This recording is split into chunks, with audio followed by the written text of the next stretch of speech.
베드로전서 3장 오늘 4절부터 또 공부하도록 하겠습니다.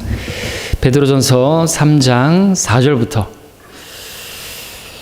말씀의 제목을 정하자면 남편들과 아내들에게 하시는 말씀이죠.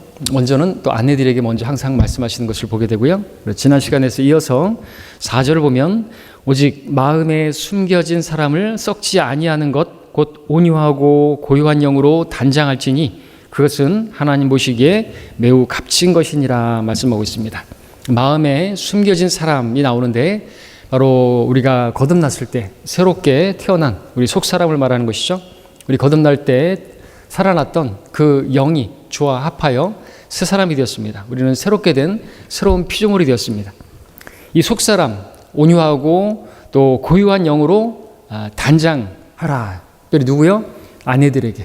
그러한 아내들은 주님께서 보시기에 매우 값진 그야말로 현숙한 여인이요 루비 같은 그러한 여인이다 말씀하거든요. 보석과 같은 것입니다. 그러한 보석과 같은 여인은 또 남편에게 면류관이 되는 거죠. 면류관에 또 보석이 박히게 하는. 근데 아내가 그렇지 못하다고 한다면, 현숙하지 못하다고 한다면, 고요하지 못하고 막 떠들고 잔소리하고 막 그냥 다투려고 하고 그러면은요, 남편도 면류관 얻지 못하고 아내는 당연하겠죠. 그래서 우리 그 3절 몇 절입니까? 6절 7절에 보니까 이와 같이 너희 남편들아 아내들을 더 연약한 그릇으로서 또 생명의 은혜를 함께 상속받을 자로서 귀히 여기라 이렇게 말하고 있지 않습니까? 그 상속을 받는 문제에 있어서 또 이 부부가 한 몸과 같으니까 어느 한쪽이 잘못하게 되면요 둘 다 망가질 수가 있는 것입니다. 사람 인자도 이렇게 같이 서로 기대어 있는데 한쪽이 무너지게 되면 같이 무너지는 것처럼 가정도 그러하고 아내가 특별히 먼저 나오는 것은 그만큼 마귀에게 연약해서 시험을 당하고 휘둘리고 마귀가 그렇게 연약한 지체를 먼저 공격하잖아요. 창세기 3장에서부터 그 일은 있었지 않습니까? 이브에게 먼저 다가왔던 것이죠. 아담은 하나님의 말씀을 직접 가지고 있었어요. 하나님께로부터 말씀을 들은. 어쩌면은 아담에게서 이브가 하나님 말씀을 전해 들었기 때문에 그래서 사람의 말로 거기 어떤 좀 그런 하나님 말씀이라기보다 남편의 말로 들어서 남편도 역시나 죽게 대하듯이 그렇게 썼어야 되는데 하나님 말씀을 대하듯이 그렇게 했었어야 되는데 그러지 않았기 때문인지 그러니까 하나님 말씀을 무시했고 업신여겼고 마귀에게 당한 것 아닙니까? 그래서 죄가 들어오지 않았습니까? 자, 우리가 여기서 볼 것은 하나님께서는요 외모를 보지 않으시고 외모를 중시하여 여기지 않으시고 속사람을 중요하게 보신다. 매우 값지게 보신다라는 것이죠.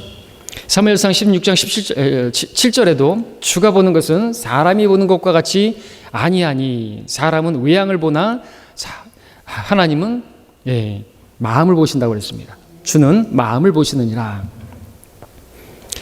자, 성경은 성도의 겉사람은 날로 썩어질지라도 우리 속사람은 날로 새로워진다고 말씀하고 있죠. 그렇기 때문에 우리 속사람을 볼 수 있어야 되는 것입니다. 그리고 속사람이 그렇게 날로 고요하고 온유한 영으로 그 성령님으로 이렇게 충만하게 된다면 그와 같은 모습이 드러나게 되겠죠. 자, 하나님께서는 사람의 외모에 관심이 없습니다. 그렇다면 하나님의 사람들도 외모에 점수를 둘 필요가 없겠죠. 속사람을 보고 그 사람을 판단해야 되는 것입니다. 외모로 판단하면은 고린도 교회처럼 되는 거죠. 사도 바울의 육신적인 모습을 보니까 언변이 하찮고 또 약하다는 게 뭐예요? 질병이 있잖아요. 눈에 가시가 있잖아요. 그러면 외모로 판단하면 저게 하나님의 사람이겠느냐 이거죠. 그럼 마귀가 원하는 대로 돼버리는 것이죠. 외모로 판단할 게 아니라는 것입니다. 그러니까 여자들 특별히 외모로 막 치장하고 그러면 그거는 왜 그러는 것이죠? 특별히 아내가 남편에게 잘 보이기 위해서 그렇게 화장을 곱게 단장하고 옷을 화려하게 입는 것인가요? 그런 것이라면은 권장할 만해요. 그렇지 않다고 한다면 그것은 죄와 연루된 것이잖아요. 그죠? 그 치장할 필요 없는 것이죠. 해서는 안 되는 것이고요. 럭커 목사님이 그랬습니다. 특별히 여자의 가치는 그녀의 내면에 있는 것이지 겉에 있는 것이 아니기 때문이다 그랬습니다. 세상에도 그러잖아요. 얼굴이 이쁘다고 여자냐? 마음이 고야야 여자지 뭐 그런 노래도 있지 않습니까? 아름답고 순수한 내면이 아니라 겉모습으로 치장하고 가장된 그 외모는 진짜가 아니기 때문에 저속하고 무가치하다라고 하셨습니다.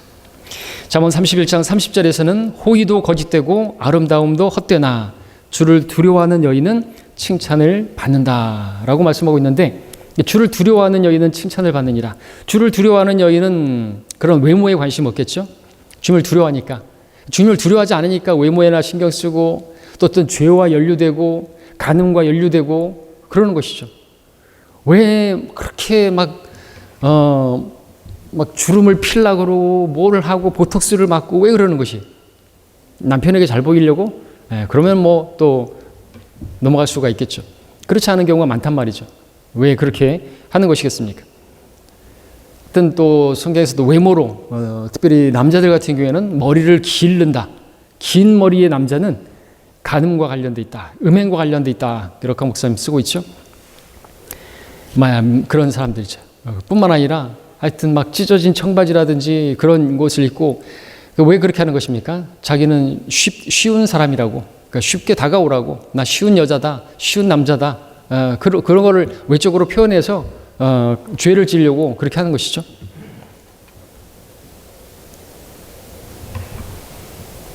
자, 온유하고 고요한 영을 가진 사람은 쉽게 속상해하거나 웬만한 외부적인 환경에 마음이 흔들리지 않고 또 자기 입술을 잘 다스리는 그러한 여인이죠. 왜냐하면 고요한 영으로 있으니까 잠잠하게. 속사람이 온유하고 고요한 영으로 단장되어 있는 아내는요, 무엇인가 속에 있는 것을 말하고 싶을 때에도 잠잠히 있습니다. 말이 많으면 또 죄를 많이 짓게 되는데, 특별히 가정에서 남편을 대할 때 그렇다는 거죠. 그렇게 침묵하고 있는 중에도 속에서 갈등을 일으켜 몸이 뒤틀거리거나 좀이 쑤셔 어쩔 줄 몰라 하지 않는다. 반면에 속사람이 온유하고 고요한 영으로 단장되어 있지 못한 아내는 하고 싶은 말을 꾹 참거나 또 외부로부터 말할 수 없도록 제지당할 경우에는 견딜 수 없는 좌절감에 마음이 요동치고 얼굴이 울그락불그락 하는 것이 보통이다라고 했습니다. 이런 아내들은 수면은 잔잔해 보이지만 물속은 소용돌이 치고 있어서 언제 폭발할지 몰라서 불안정하기 짝이 없고, 속에 있는 말을 내뱉지 않으면 견딜 수가 없어서 이것이 잔소리로 터져나오게 되고, 그렇게 되면 남편과 다툼을 계속해서 일으키게 되는 것이죠. 물방울이 계속 떨어지는 것처럼 또 그렇게 다투는 여인과 함께 사는 것은 성경에서 두 번이나 말씀하고 있죠. 다투는 여자와 함께 넓은 집에서 사는 것보다 지붕의 한 모퉁이에서 사는 것이 더 나으니라. 잠언 21장 9절과 25장 24절에서 다투려고 해요. 싸우려고 해요. 어떻게 해요? 잔소리를 하는 것이죠. 이게 쥐꼬리만한 월급이지 이게 무슨 쥐뿔만한 거냐 뭐 그러면서 그럴 수도 있고, 하여튼 잔소리가 너무 많으면요, 남편이 이 아내의 잔소리를 피해서, 다툼을 피해서 이 지붕 한 모퉁이에서 사는 것이 더 낫다 그랬는데, 다투는 여자와 함께 사느니 그렇게 지붕 꼭대기에 한 모퉁이에 이불 깔고 자리에 누울 정도라면 그렇게 만든 아내는 남편이 동네 사람들에게 망신당하는 꼴을 즐기는 그런 고약한 아내가 아니겠는 것인가 라고 하는 것이죠.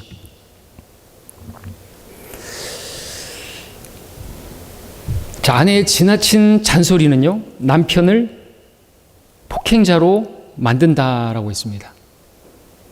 남자들은 잔소리로 받아치는 재주가 없기 때문에 견디다 못해 자칫 주먹이 나가기 쉽다라는 거죠.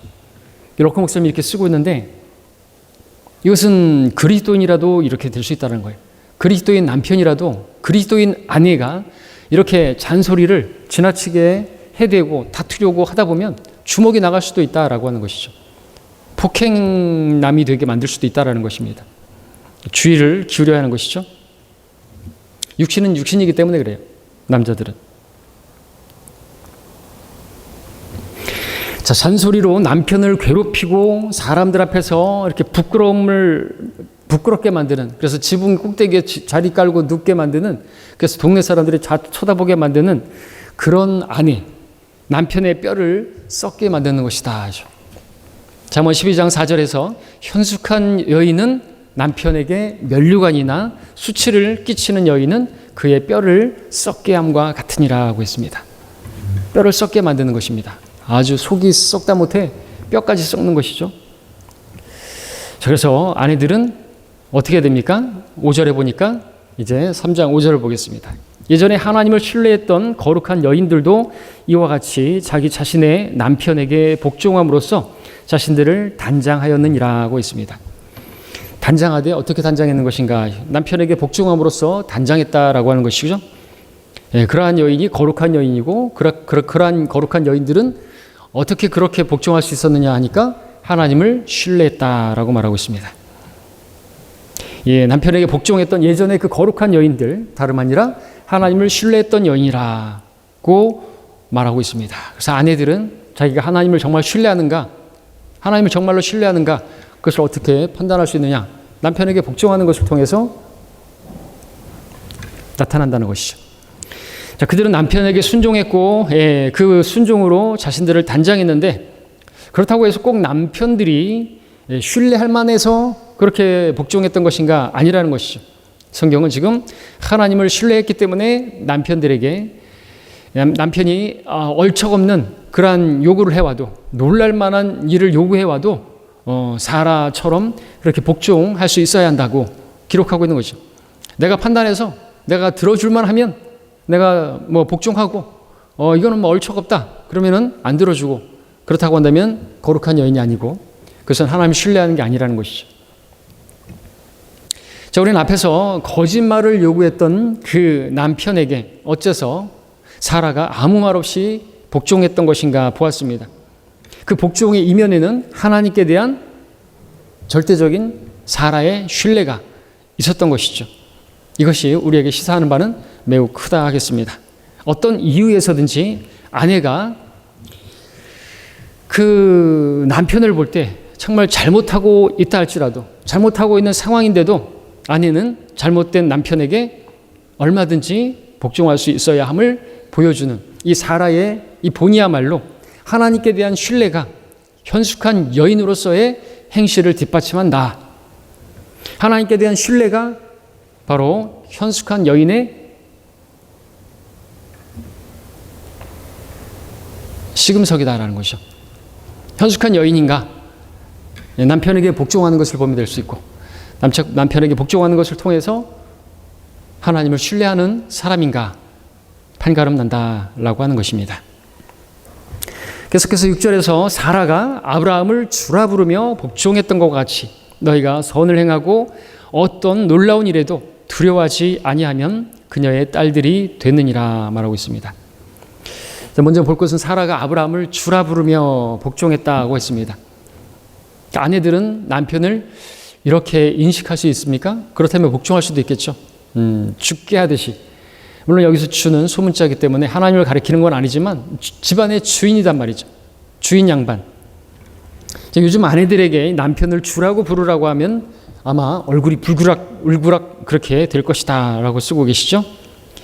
또 요즘 세상 페미니스트들은 야유가 대단하겠죠. 젊은 청년들은 이 무슨 꼰대 사상이냐라고 말하겠죠. 그러나 하나님의 말씀에 따르면요, 남편은 가정의 으뜸이고 머리인 것입니다. 이 사실을 인정한다고 한다면 아내가 남편을 주라고 부르는 건 조금도 이상한 일이 아닌 것이죠.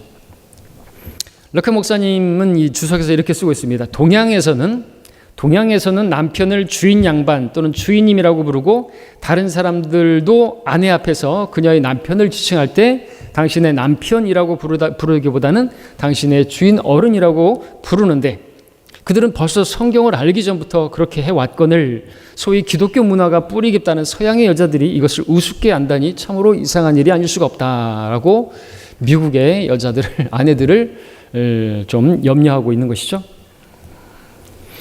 자, 아내들이 꼭 이 부분에 있어서 알아두어야 할 사실은요, 자기 남편을 높일 때 자기도 높임을 받는다라고 하는 것입니다. 남편을 높일 때 나도 높아지는 거예요. 남편을 근데 무시하면요, 남편을 무시하면 나도 내가 높아지는 게 아니라 나도 낮아지는, 더 낮아지는 것이죠. 예전에 제가 읽었던 동화책, 애들 동화책이었던 것 같아요. 우리 아이들이 어렸을 때. 잘 기억은 안 나지만 이 어떤 아내가 남편에게 계속 뭐라고 했던가요? 등신이라고 했나? 쪼다라고 했나? 반푼이라고 했나? 하여튼 그렇게 계속 얘기를 해요. 그러니까 주변에서 이제 이야기가 들리는 게 아니라 뭐라고 들리냐니까 저기 등신 안에 가네. 저 반푼이 안에 가네. 예, 그렇게 되더라는 것이죠. 그러니까 자기가 그렇게 남편을 취급했더니 자기는 그 등신의 아내가 되는 것이에요. 쪼다의 아내가 되는 거예요. 쪼다 마누라 지나간다. 그러니까 오히려 자기가 그렇게 낮아지게 된 것이죠. 그래서 도저히 창피해서 안 되겠어서 이사를 갔다 그러죠. 이사를 가서는 그때부터 남편을 훈장님이라고 불렀대요. 그랬더니 어떻게 되는 거예요? 저 훈장님 부인 지나가신다고. 훈장님 부인. 이렇게 자기도 높여지더라는 것이죠. 또 그걸 교훈하는 바가 크죠. 성경에 이미 나와 있습니다. 아내를 향해서 남편을 존중하라고, 남편에게 복종하고 남편이 주라고, 죽게 하듯 그렇게 하라고 말하고 있지 않습니까?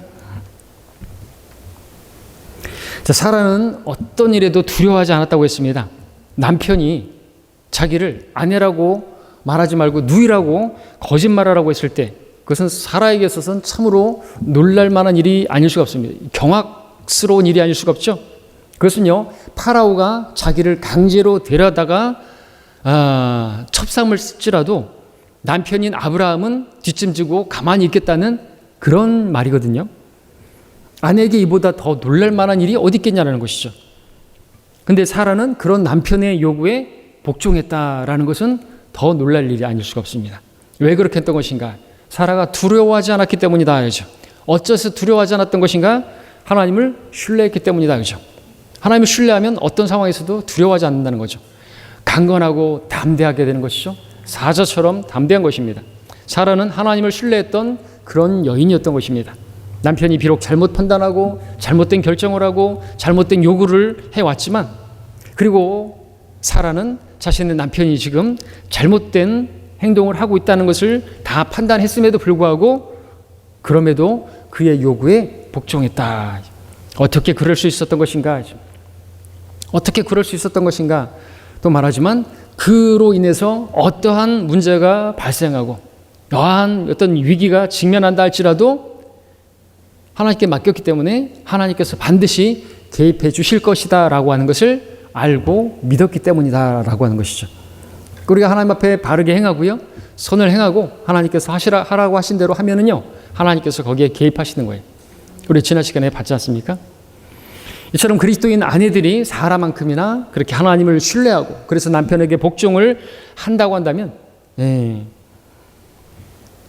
여러분 역시나 우리 아내들 역시나 영적으로는 그녀의 딸들이 되기에 충분한 자격을 가진 훌륭한 여인들이 되는 것이고, 또 그 남편들은 아브라함만큼이나 훌륭하고 아름다운 값진 아내를 소유했다고 할 수 있겠죠. 그런 남편 얼마나 부럽겠습니까? 그런 아내들이 되어야 하는 것입니다. 자, 그 다음에 이제 7절에는 남편들에게 말씀하실 차례입니다. 이와 같이 너희 남편들아, 아내들을 더 연약한 그릇으로서 또 생명의 은혜를 함께 상속받을 자로서 귀히 여기되 지식을 따라 그들과 동거하라. 이는 너희의 기도가 막히지 않게 하려 함이니라 말씀하고 있습니다. 자, 성경은 여자를 남자보다 연약하다라고 말씀하고 있습니다. 이 역시나 요즘 페미니스트들이 듣게 되면은 콧방귀를 낄 만한 그런 말이죠. 그러나 그들이 뭐라고 한다 할지라도 여자들은 남자보다 연약한 게 사실인 것입니다. 그렇다고 해서 여자들이 정신력에 있어서 역시나 남자들보다 약하다고 말할 수는 없습니다. 정신력에 있어서는 오히려 여자들이 남자들보다 더 강한 것이 사실이기 때문에 그렇죠.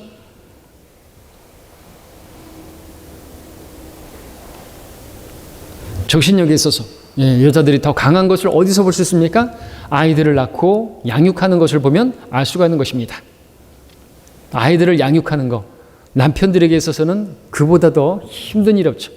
그는 육체적으로 힘든 것이 아니라 정신적으로 힘든 것이기 때문에 그랬어요. 남편들에게 아이를 맡기면 남편들은 하루가 멀지 않게 지쳐서 나가 떨어지고 만다라고 그렇게 하셨는데 맞죠?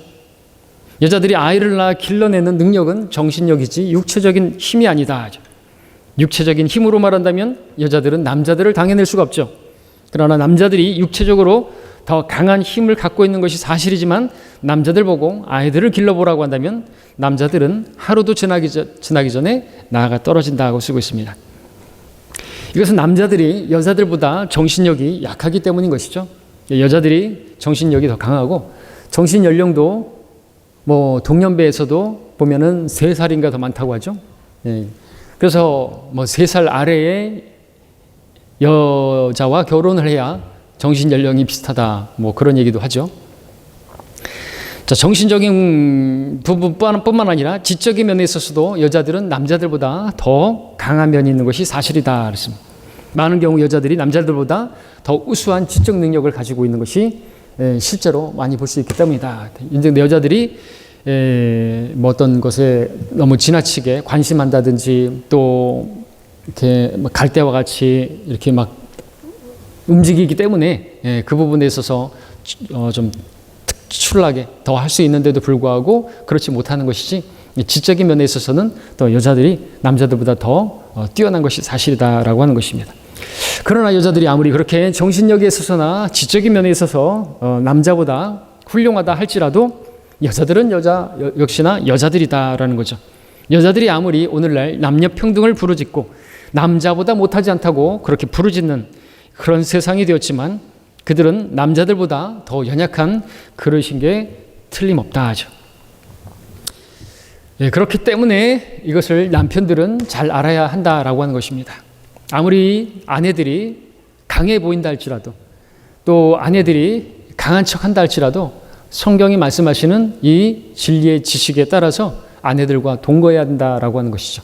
성경이 뭐라고 말씀하십니까? 아내들은 더 연약한 그릇이다라고 말씀하고 있다라는 것이죠. 그래서 이 구절에서 이렇게 나오고 있는 것입니다. 지식을 따라 그들과 동거하라 말씀하고 있습니다. 세상이 어떻게 말하거든. 이 세상이 남녀 평등을 이야기하고 여자들이 아무리 남자들보다 못하지 않다고 얘기한다 할지라도 우리는 성경이 말씀하시는 것을 들어야 된다는 거죠. 남편이 아내와의 문제를 해소하기 위해서 성경으로 돌아가야 하는 이유가 여기에 있는 것입니다. 우리 최종 권위는 세상에 있지 않습니다. 어떤 학자들의 박사들의 말에 있지 않습니다. 성경에 있는 것이죠. 하나님께서 뭐라고 말씀하시는 것인가? 하나님의 말씀에 대한 지식에 따라 아내와 동거를 해야 된다는데 특별히 뭡니까? 더 연약하다라고 말하고 있습니다. 그만큼 더 시험에 노출되어 있다라고 하는 것이죠. 남편들은 그래서 아내의 역할이나 또 기능에 대해서 잘 알아야 되고 이해하려고 노력을 해야 된다. 남편은 아내로서의 기능과 역할, 가정에서 실제로 해내고 있는 그 일들에 대해서 상세히 알고 이해할 수 있어야만 한다. 그리고 또 남편이 갖춰야 할 두 번째 요건이라고 한다면 어떤 경우에 있어서도 아내에게 화를 낸 후에 폭행으로 이어지는 일은 없어야 한다. 왜? 연약한 그릇이기 때문이다. 이거죠. 연약하다는 것을 안다면 그렇게 폭행해서는 안 된다는 것이죠. 이것이 지식을 따라 동거하라는 그 말씀의 실제적인 의미인 것입니다. 또 럭커 목사님 쓰시기를 때에 따라서는 때리고 싶은 마음이 들 때도 없지는 않겠지만 그것을 극복하고 이겨내야만 한다라고 하는 것이죠. 이런 글은 럭커 목사님의 간증이기도 한 것이겠죠. 럭커 목사님도 이혼을 할 수밖에 없는, 이혼을 당할 수밖에 없는 그런 상황들이 있었을 때 얼마나 마음적으로 괴로웠겠습니까? 주먹이 올라가기도 했었겠죠. 럭커만 목사님에도 불구하고 그럴 수 있었다라고 하는 것입니다. 자, 성경은 남편들아 너희 아내를 사랑하고 가혹하게 대하지 말라고 말씀하고 있습니다. 남편들은 그렇게 가혹하게 대할 수도 있기 때문에 그렇습니다. 물론 남편들은 아내하기 나름이기도 하죠. 남편들이 고요하고 또 하여튼 막 따발총을 쏘지 않고 눈에서 레이저를 쏘지 않고 그래야지. 그러지 않으면 이렇게 가혹하게 대할 수도 있는 것이 그런 충분한 사람이 남자이기 때문에 성경이 이렇게 말씀하고 있는 거죠. 누구에게 지금 쓰고 있습니까? 골로새서 3장 19절에 말씀했는데 골로새 교회 성도들에게 쓰고 있단 말이죠. 얼마든지 구원받았다고 해서 완전히 변화되는 건 아니지 않습니까? 여전히 육신이고 그렇기 때문에 그렇습니다. 남자는 남자고 여자는 여자이기 때문에 그렇습니다. 남편이 하나님께 순종하고 아내를 보살피려고 한다면 이러한 말씀에 복종하지 않으면 안 됩니다. 그러니까 하나님을 두려워함으로 왕에게 존경하고 라고 말씀하셨던 적이 있는데, 우리가 하나님을 두려워한다면 또한 이런 말씀에, 아내를 사랑하라는 말씀에 복종할 수가 있는 것이죠. 하나님을 두려워하지 않으니까 아내에게 그렇게 폭언을 하고 폭행을 하기도 하고 그러는 것이죠. 7절에서는 남편이 이러한 말씀의 지식을 따라 아내와 함께 거할 때 남편의 기도가 막히지 않게 된다. 남편들은 그래서 기도 응답을 원한다고 한다면 아내에게 폭언하거나 폭행을 하거나 그래서는 안 되는 것이죠. 네, 화를 냈다 할지라도 빨리 풀어야 하는 것이고요. 또 빨리 잊어버려야 되는 거죠. 르카 목사님 그래서 결혼한 남녀에게 이렇게 충고하기를 잊지 않는다라고 쓰고 있습니다. 명언입니다. 실제적인 것입니다. 이렇게 쓰고 있습니다. 용서하는 법을 빨리 배우라. 그리고 빨리 잊어버려라. 용서하기를 더디하면 더디한 만큼 지불해야 할 대가가 클 것이다. 잊어버리기를 더디하면 그만큼 잃어버리는 게 더 많아질 것이다. 이것은 남자나 여자나 똑같다라고 쓰고 있습니다. 아주 실질적인 것입니다. 그리고 나는 남자들에게 이렇게 권면하기를 잊지 않는다. 남편이 다스리지 않으면 집안이 망한다. 남편이 집안일에서 뒤로 물러나 있어 지도력을 발휘하지 못하고 크고 작은 일에 대한 최종적인 결정권을 행사하지 못한다면 그 가정은 제대로 서 있을 수가 없다. 남편은 가족의 머리이며 가정의 중심이다. 가정 내에서의 이러한 자기 위치를 남편이 상실하거나 이탈하게 되면 그 집안에서 일어나는 어떤 일에 대해서도 책임질 수 있는 사람이 없기 때문에 그 가정은 선장을 잃고 표류하는 배와 같다. 그러니까 아내들이요, 표류하는 배와 같은 그런 가정이 되지 않기를 원한다면 남편에게 복종하라라고 쓰고 있는 거죠. 그리고 아내들에게 또 이러한 사실을 명심해야 한다고 충고합니다. 그러면서 아내들이 남편에게 복종하는 것은 남편의 이러한 위치를 정해놓으신 하나님의 질서를 따르기 위함이다. 아내는 가정의 머리로서의 남편의 위치를 지켜줄 수 있는 유일한 사람이기 때문에 아내가 남편에게 복종하지 않으면 그 가정은 선상반란이 일어나는, 그래서 모든 질서가 풍비박상난 그러한 선박과 같다라고 쓰고 계십니다. 남편이 무엇인가를 잘못했을 때 아내가 취할 수 있는 최상의 조치는 하나님께 기도하는 일이다. 그래서 오늘 본문에서 그랬죠. 선을 행하고. 이제 선을 행하는 게 뭐야? 우리가 그 가운데서 다만 조용하고 모든 걸 하나님께 맡기고 기도하는 것입니다. 그럼 하나님께서 개입하시는 것이죠. 하나님이 향한 두려움 가운데 늘 기도하고 하나님의 말씀에 대한 항상 귀를 기울이고 정숙한 행실을 잃지 않는 아내가 있는 가정에는 반드시 하나님께서 개입하신다. 우리는 그것을 성경에서 보지 않습니까? 이게 베드로가 이렇게 쓰고 있지만 벌써 창세기에서 그 상황들을 다 알고 있는 거예요. 그렇게 했더니 그 놀랄만한 상황에서도 하나님께 맡겼더니 하나님께 의탁했더니 하나님께서 개입하셔서 파라오에게 꾸짖으시고 모든 상황을 다 회복시키는 것을 보지 않았습니까? 하나님 신뢰한다고 한다면 그분께 맡기고 기도하는 것입니다. 반드시 하나님께서 개입하신다라는 것이죠. 그리스도인 가정에서 하나님의 개입하심이 없이 문제 해결을 기대한다고 하는 것만큼 망상도 없다. 잘못된 남편을 바로잡고 올바른 길에 들어서게 되기를 원한다면 하나님께서 일하시도록 그분을 가정에 모셔두라. 그분이 가정의 머리가 되게 해야 되죠. 그분의 통제에 따라야 하는 것이죠. 그러지 않고 가정이 제대로 설 수가 있겠습니까? 그러면서 계속해서 얼카 목사님께서는 아내들에게 쓰고 있습니다. 구원 문제를 비롯한 남편을 둘러싼 갖가지 문제들로 인해 고통을 겪고 있는 아내들을 잘 관찰해 보면 한 가지 공통점이 있는데 그들이 남편을 위해 하나님께 기도하는 데 많은 시간을 결코 쓰지 않는다라고 하는 것이다.